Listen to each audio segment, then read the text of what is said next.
So I think this is going to be an ode to my SanGodMA. Someone asked me recently, like one of my names, I have many, many names, RainMa, and what is Ma? Who is Ma? I think that's where I'm going to focus my attention and storytelling in these now moments. So for me, Ma is the Divine Mother. Ma is Mami Wata. Ma is a collage of all the mothers, universal mother, cosmic mother, the voidal mothers. And then I also bring that into all the mothers, the mother figures that have walked with me in this lifetime and many other lifetimes. I think for me it began as a child. I saw a lot of hypocrisy and incongruency, is that a word? With regard to the feminine and the feminine face of God.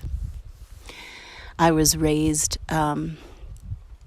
extremely religious, a Christian sect that was very much dominated by a patriarchal idealism. Women were not allowed to pray. Women were allowed to cook, cook for the elders, but they were not allowed to pray. They were not allowed to lead in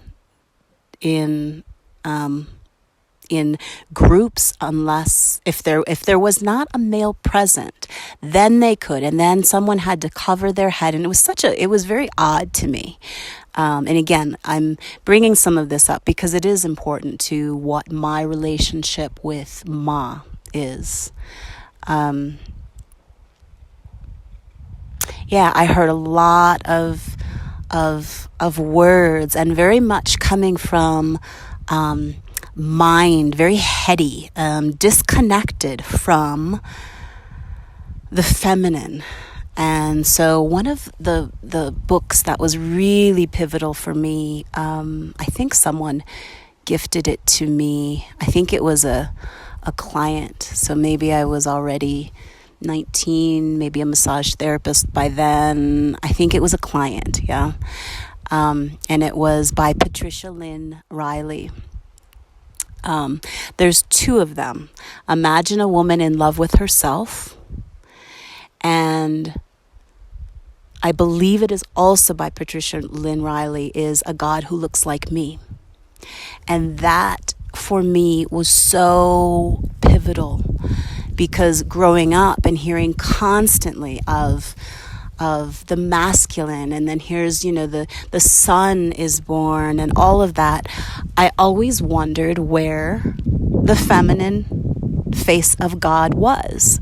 And if we are all created in the image and likeness of the divine, how come I wasn't seeing myself? Now, we can also bring that a step further in the sense of culturally, all the faces of God and the Son, and they all had the depiction of, this white bearded guy, and I didn't see myself And so even like I said, as I was growing, for me, very, very young, I mean, I knew that I had to follow certain rules. I had to do what I had to do, but I knew by the time I was probably about 5, because of my own connection with the divine and my ancestors and my lineage, and in my visions and the ancestors that I was seeing in my visions, they looked like me. And it took a little bit of me really relaxing and opening to the feminine face of God, which is also a mirror of my own face. And so that is Ma, yeah? And Mami Wata, I am a priestess of and daughter of Mami Wata. And a priestess, sister of Isis. And so my path really took me on a journey to connect more deeply with my feminine embodiment, and also the mother. And because of that journey, it's caused me to follow this winding path all over the globe. And I've met so many beings that I would say in many ways were my many mamas. One of those mother energies, again, aside from ancestors and lineage like my great-grandmother and ones that are in my lineage that way, but physical earthly beings that brought pieces of Ma back to me, yeah, like returning those pieces. One was my Reiki master and teacher.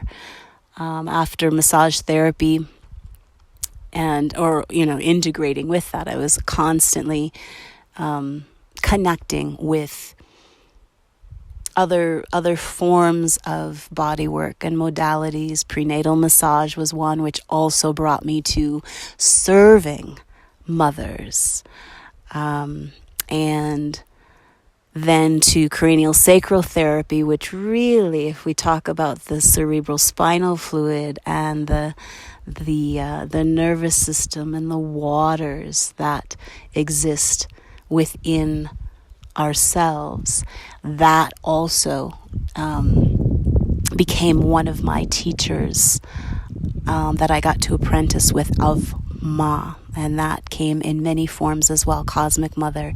But my Reiki master teacher, I danced and studied with her for 7 years before I left the United States. I did all of my initiations and even Reiki for me, even in my connection with her, with Nancy Retzlaff. It was always only for myself. I never, anything that I've studied or kind of felt myself being pulled to,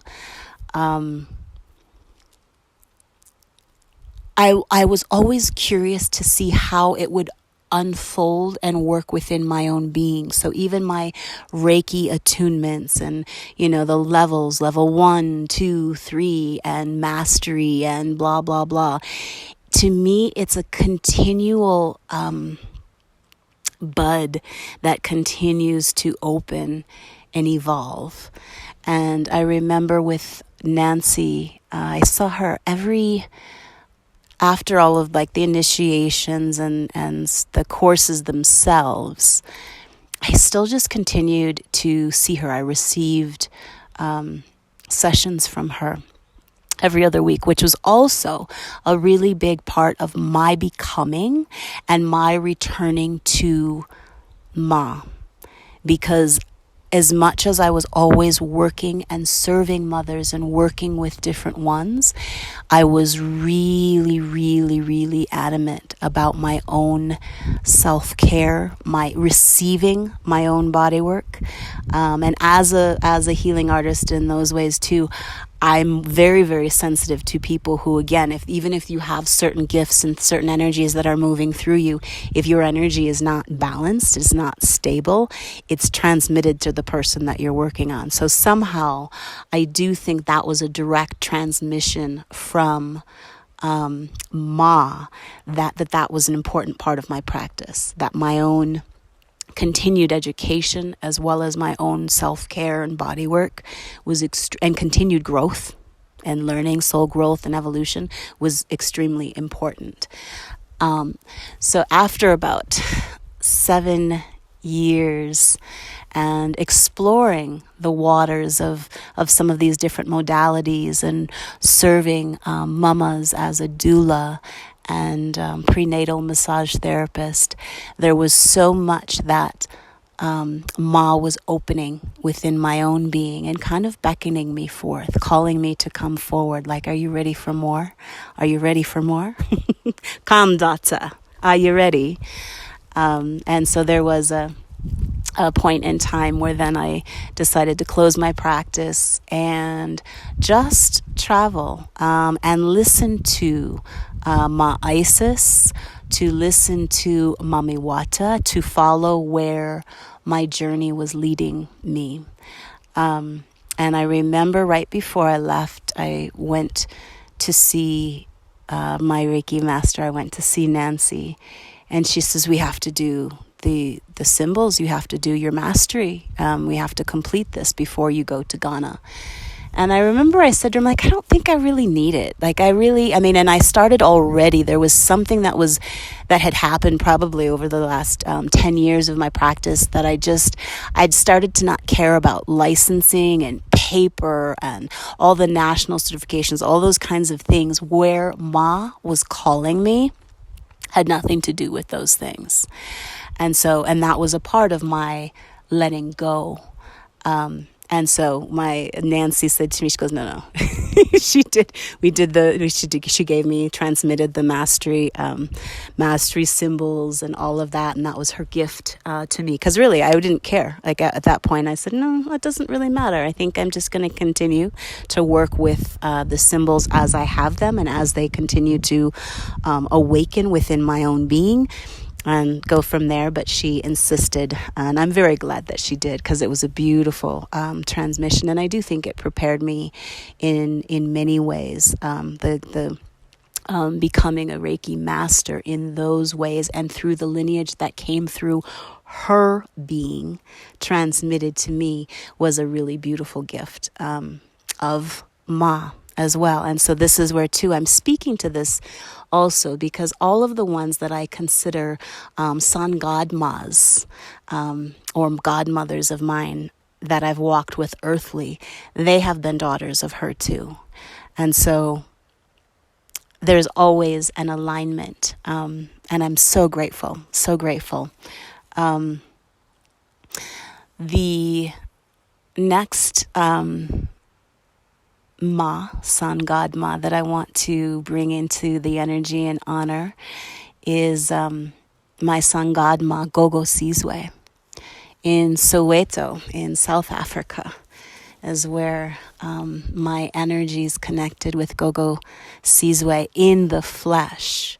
But before I met her, before I even left the United States, I was not only with my own invocations and my own path and initiation as a priestess of Isis, I started dreaming of all of these midwives and Sangomas, and I was getting very clearly certain faces and people that I, again, is this ancestry? Is this someone I will actually meet? And Gogo Sizwe's face and energy came so powerfully in my dreams, even before I left the United States. And she was teaching me in dream time, different things. And when I arrived in Soweto, South Africa, it was over the holidays. I just came from, so I had already been in Ghana. I had already been in Ethiopia, which is of my ancestry and bloodline.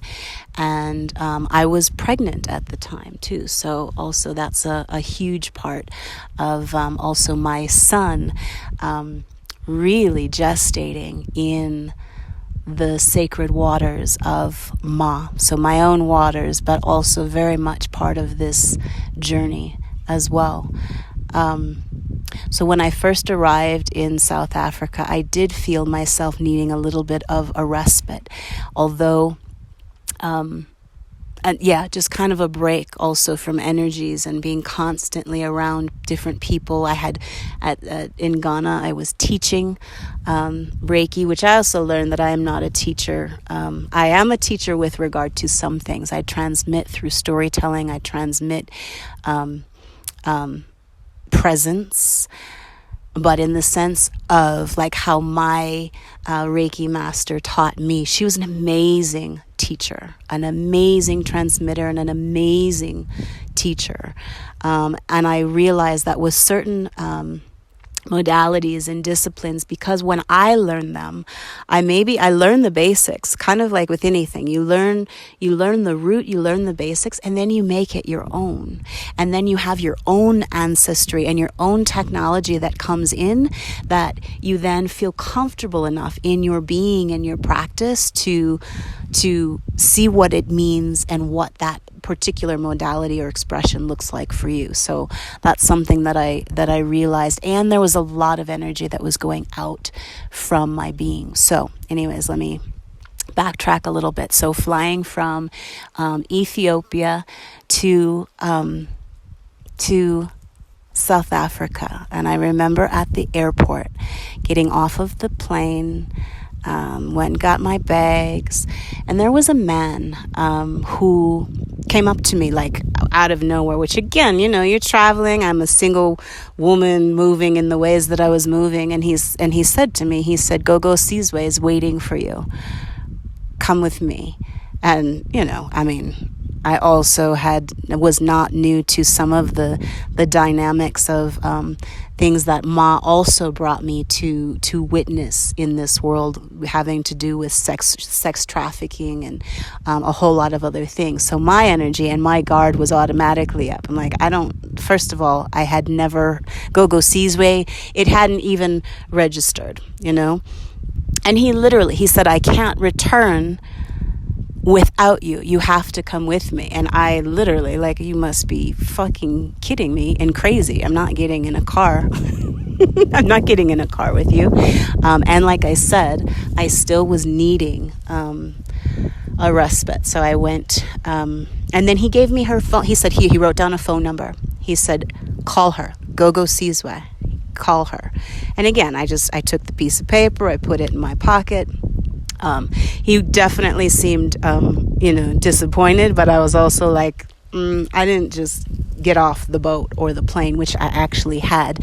And in hindsight, knowing and how many years it's taken for me to cultivate and see what is true and what is not, and hone my own skills with that, I could have easily just gone with him and understood that was truly, this is the woman, this was the Sangoma who I had been dreaming of for at least a year before coming there. Yeah.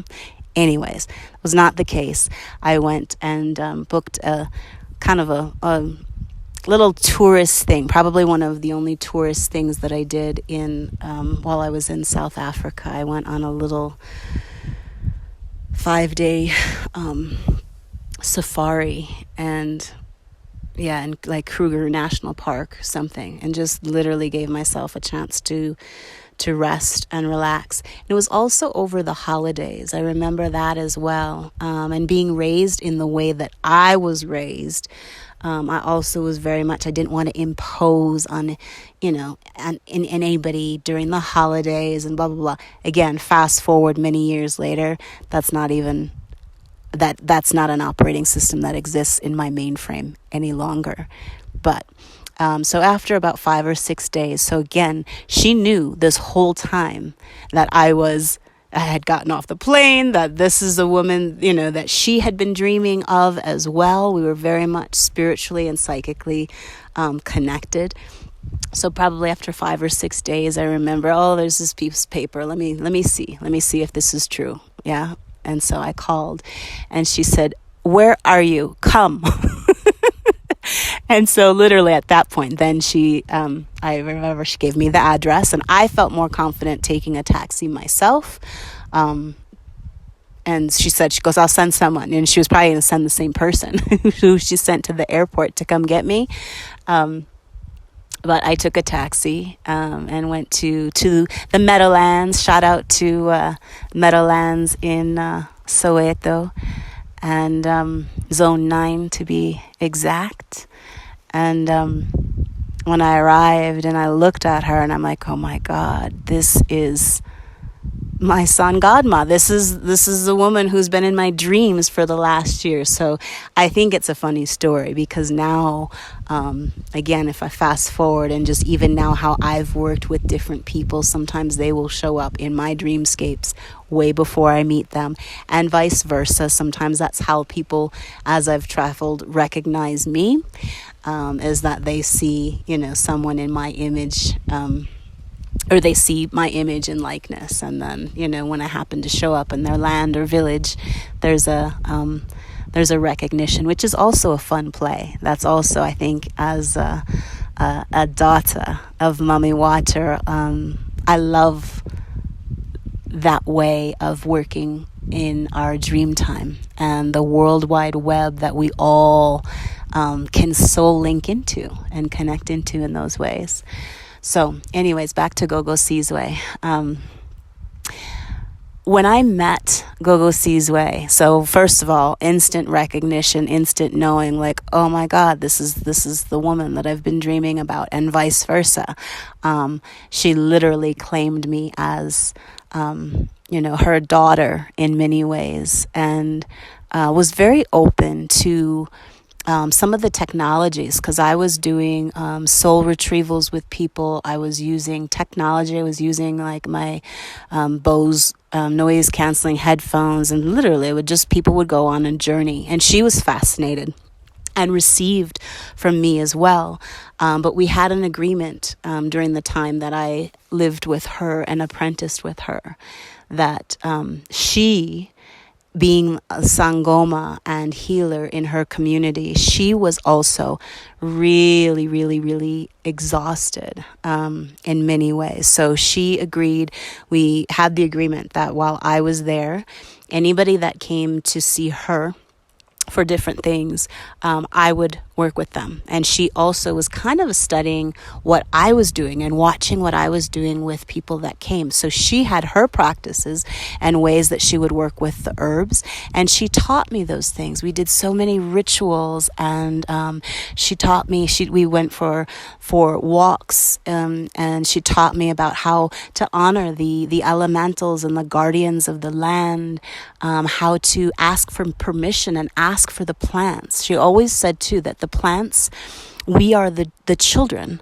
of the plants, that the plants and the trees and the land have been here first.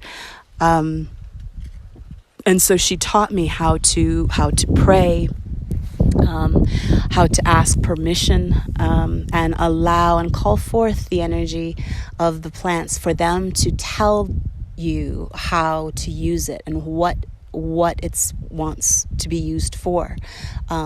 Same with sometimes if we were going to collect herbs for, say somebody that was coming, a client or person coming to her, the plants would just say, take me, and she wouldn't even know what it was for yet or who it was for. And so she really introduced me to the mystery, to Ma mystery, to working with Earth Mother and the spirits of the land, and energies, the consciousness of water, the consciousness of earth, the consciousness of fire, air, ether. I mean, and in that as well, that's why, again, sometimes even the plants, like I learned a lot of the Zulu names and roots and like what was indigenous to that land. But there was so much that was happening as a result of just transmission of presence. I know even with the water in her, that came out of her faucet. I remember saying to her, I said, the water is like magic. And she kind of just had this little twinkle in her eyes and she kind of like laughed. But because she taught me how to pray and bless the water. And that in doing so, even in praying to the supreme consciousness of Ma, of Mummy water, of water, that in doing that, we are constantly praying and blessing our own waters. So she's one that really brought me home to some of the rituals that I still love to this day. It's just really a sacred dance and intention. I still to this day have, I make altars of water and blessing it and thanking the consciousness of water. And because I was also witnessing for the first time many things that I would just watch, just by, again, this is where I love apprenticing in those ways, is that you just in being and spending time with people, their frequency has a certain soul code, and certain key codes that come through. I've always resonated with that way of transmissions. And a lot of times when I would watch her move around her house or things that she would do with the plants, even if I didn't know all of the roots and herbs and things like that, I have a ton to continue to learn. And always when I do travel, I mean, it's part of learning what are the energies of the land, the plants and herbs, what are their offerings, because they are in every land, but they're different plants, and so they have different spirits and different energies. But it was fun to be able to see things that I would naturally do. Even growing up, there were certain things I know I had to hide it a lot growing up. And that's where I think part of my path as well. I developed a lot in yang energy as well, to be able to create. Like for me, it was about freedom, because to get out of the house that I was raised in, and to create my own.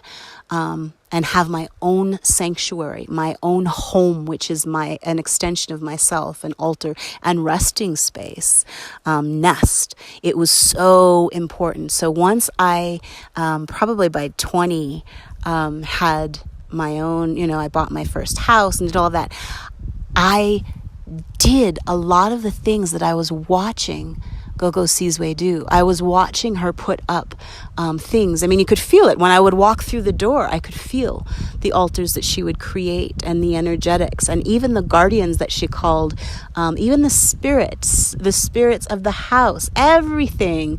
I mean, from an animistic point of view, everything has an essence and is imbued with a soul. And so when you meet others who also are working within the mystery and working with Ma Mystery and with the guardians of the land and things in the home, the fact that you turn on the water and you literally, the water tasted like it was the most blessed holy water from wherever. And it's because of the communion and connection and the dance with the ancestors and spirits of water and all of the elementals. And you can feel it. People, when they would come to my house, even when I was in the States, I mean, they would walk in and they'd say, it feels like your office. It feels like, because it was literally me creating that space, and using the guardians of the property as well to work in those ways. And so for me, my SanGodMA, Gogo Sizwe, was really, it was such a gift to be able to live with her and to apprentice with her, as well as, she taught me, she does trance channeling as well. I know at the time, I was already doing trance, but when I trance, I was not calling in a specific guide or ancestor that I would channel and embody. I was always calling in my higher self. I didn't necessarily really trust allowing other energies to inhabit my body. I could go into a trance to receive information, but I would feel it, but I would never allow the entities or energies to actually come into my physical body. So it wasn't until I met her and she, started telling me stories about how the one that she brings through, the ancestor that she brings through in channels in trance, and introduced me to his spirit and, blah, blah, blah, blah. It was fascinating. I still felt a little bit guarded. I still, in my own way. And again, I think too, the fact that I was pregnant and she recognized, the spirit and soul that is my son, Masihi. He named himself Blessing. And she had one son and his name was Gift. We had a lot of parallels. There was really a kinship and a bond that we had. And I think some of it was in ancestors. I think I've talked about this before in another offering of that, when we're meeting other people, it's not only us in the physical that are meeting, our ancestors are also meeting. And so in that, ones who connect and have an alive relationship with their ancestors and their guides, they're very much able to see who you bring, who you come with, who's your entourage, right? So anyways, my time with Gogo Sizwe was just immense. And yeah, she's a part of me. And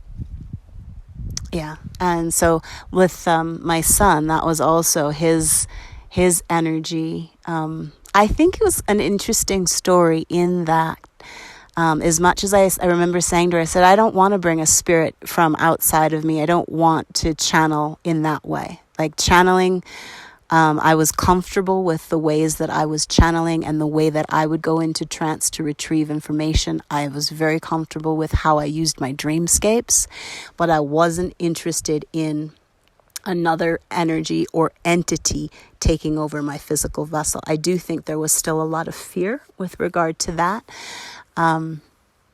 And she kind of smiled, and she also knew that it didn't really matter, because even at that, when she connected and she, introduced, that's when I really first met the spirit that is my son.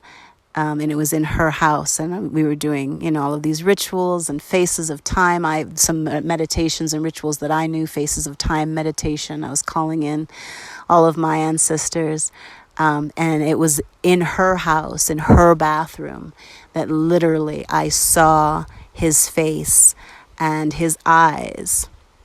And he said that he wanted to be born. He wanted to come through. And so for me, I think I've recorded this before, so I don't really feel like going into that story in this now moment. But he it was really clear that we were partners in light, and that my journey as a daughter of Mami Water and a priestess of Ma, that my path and my work with as a midwife, as a womb shaman, and with women, that his energy would only complement the journey. And he was very, very clear about our path and our journey together. And so in some ways, as much as I was not open to allowing a spirit or an energy of spirit to channel in that way, he deeply rooted in my womb, and I said yes to our journey and to bring him through and to bring him earthside, which was a very powerful time and connection. And I will never forget being and having my SanGodMA, my Sangoma, but my SanGodMA at that particular time. It was so profound and powerful for me. So if we fast forward a bit to, this is many, many years later, many lands, many countries, after, the birth of my son in Indonesia. Again, just him and I and all of my mothers, my spiritual mothers, my midwives in spirit.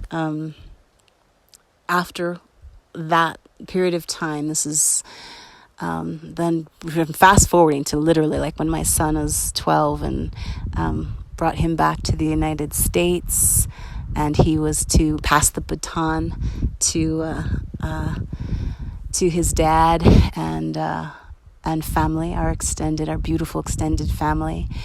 And I went back to the Black Forest. I went to Germany and really just allowed myself to retreat and receive some of the next visions, the next pieces of what my path, what my service would be, and stepping away from the traveling midwife and priestess, all of that. I could feel myself needing to recalibrate. And I had agreed to do a class for, I think, student midwives and doulas, called The Voice of the Womb. And I was going to channel and bring through, bring through the energies of the voidal mothers, and just, do an invocation and call in the ones. And I remember as the introduction was on, and I was centering myself and putting myself into a light trance, and calling in, the ones who were going to be a part of that transmission and that call, Voice of the Womb. Gogo Sizwe came in with, this whole entourage. And for me, even in the years I wasn't living with her in Soweto, her and I always had a psychic connection, so it wasn't that odd for her to come in. But something was different. I mean, her energy was so much more powerful. It was really, and she was in front of all, of all of the ones, and anything that I had even in my head or intention of, connecting and the voidal mothers and blah, blah, blah, completely knocked out the internet, my computer, and, that the call itself, that ended up not happening. And I just stayed in the energies, and she was schooling me. She was telling me, and she was sharing all of these different things. I won't go into it here, but that evening was just a powerful, powerful time. And 2 days later, I got an email from Nambuelo in South Africa, saying that Gogo Sizwe had left her body. She had passed. And I remember now as well, like that night, that time, that was her coming through. And to me, it was such a gift. Not a gift for obviously the ones who are waiting for the channeling in class, which now I acknowledge that I never necessarily know who's coming through when I channel. So I always do it offline and in nature. But it was such a gift, to be connected with her as she was transitioning and leaving her physical earthly body. So that's my little ode to Gogo Sizwe, my SanGodMA. And I realize I'm still under the umbrella here of Ma, of who is Ma. So if I speak to some of my other mothers, I mean, some of the midwives, the sister and elder midwives that have come through Ma as well, that I've met all over the globe, that I continue to maintain and stay connected with in our relationships. There's just so many. There's so many mamas and midwives. I would even say my sisters. I think in the way that I've also raised my son, and as of being a priestess of Isis and of Ma, we recognize that there are many mothers, many fathers. Now, of course, I've been biased, and because I am in a feminine embodiment, and I love that I got to be born this lifetime as a woman. I love it. I've certainly been biased and leaned more towards Ma. But and many, many mothers, but I still acknowledge and honor that the divine masculine and the father is so important and necessary. And the Ma that is connected to Mami Water and to my lineage and my own being respects that the fact that the masculine and feminine, that there would not be, you need both. So it's very important, but I can only speak to what has been my experience and what has been my path. And that is as a daughter of Ma. And I would say my son also has benefited from knowing so many mothers. He's known me, of course, as his Ma.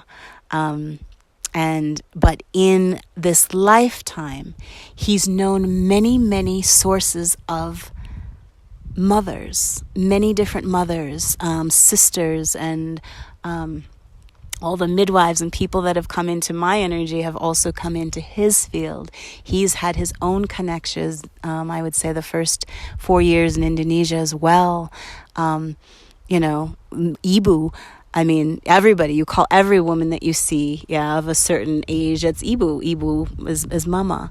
And there was many mamas, which for me felt very normal. It felt even to my lineage. And again, not how I was raised. I was raised completely different, with one mother. And that's where I think I even started this conversation about searching for a God that looks like me, or the divine feminine in a way that is not jealous, that is cooperative, that is that is not jealous, that is not a holding, like I'm the only one that can do, being from a place of many mamas, many fathers. You realize that it does take a village, and it's not just a saying that, some politician would like to reenact. I mean, it is literally a proverb and a embodied way of being for many people on this planet. And so that's where I think, somehow I always bring a little bit of like the colonialized aspects that like it's not really original, like it doesn't really set well with our beings. One mother and one father, with lack of like village and community and all the others, all the brothers and sisters and uncles and all of those energies, it's so important. And for me, I felt it was a relief, because then I knew that I wasn't expected to be all the things, because I don't really think that we're meant to. There are certain gifts and things that I bring energetically and that I can offer. But then when you look and you have that energy of interconnection and sisterhood and brotherhood in that way, you realize that there's an abundance. And if there's something that I don't know, I literally was the first to be like, you know what, Masihi, I'm not the one for that. You have to go ask your Mama Made. your Papa Dante, he's really got a skill at this. This is something you're going to have to ask him, or again, other ones in our soul family, that as we've traveled, we've met them all. And I still say it's Ma who has brought those energies directly unto me, and as well as my own search and quest for knowing her better. It has been a profound connection, and I'm deeply grateful. Yeah. What else? For Ma, an ode to Ma. I think the other thing that's wanting to come through in this now, if I can reflect a little bit more on Ma. I know a lot of people are very comfortable with Mother Earth, and it's the earth, it's the earth, it's the earth.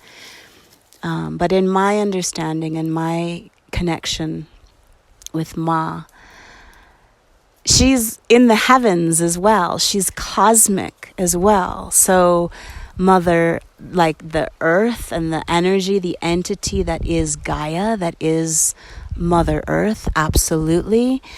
But the reach of Ma is universal. It's absolutely universal, and there is no separation. And so that's also a piece that I'm deeply grateful as I was looking for the feminine face of the divine. Not having those separations. With Father God, I constantly always felt there was like this earthly human life, and then somehow we were supposed to transcend, and then it's like going up, and it was like separated. And for me, Ma is all-encompassing. Ma is universal. She's cosmic. She's voidal. She's us. She's embodied. Even as far as the I am, I am is the manifested form of God, Goddess, Absolute. I am is their sun. And I mean the sun as in the literal physical sun that resurrects every single day and shines upon every single one of us. Yeah. I think that's it. Ma. I give thanks. And this journey has been amazing. And I still see myself as this daughter, this child who's continuing to explore and learn, as well as bring forth some of my gifts and teachings in those ways. But I am still certainly a student and priestess of Ma. All right, that's all I have to say. Peace. Oga, ogu, oga, ogu, oga, ogu, oga. Oga, ogu,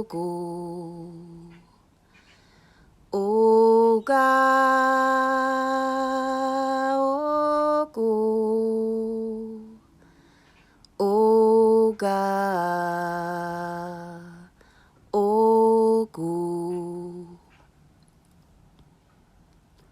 Fresh water, fresh water, fresh water, to freshen the path, to freshen the way.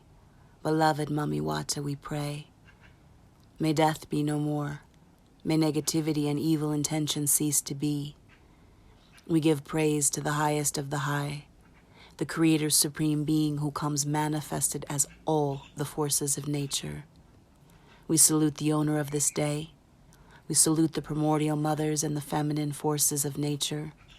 We salute our sacred fathers and mothers in heaven, the mediums of the ancestors, as well as our own guiding ancestral spirits.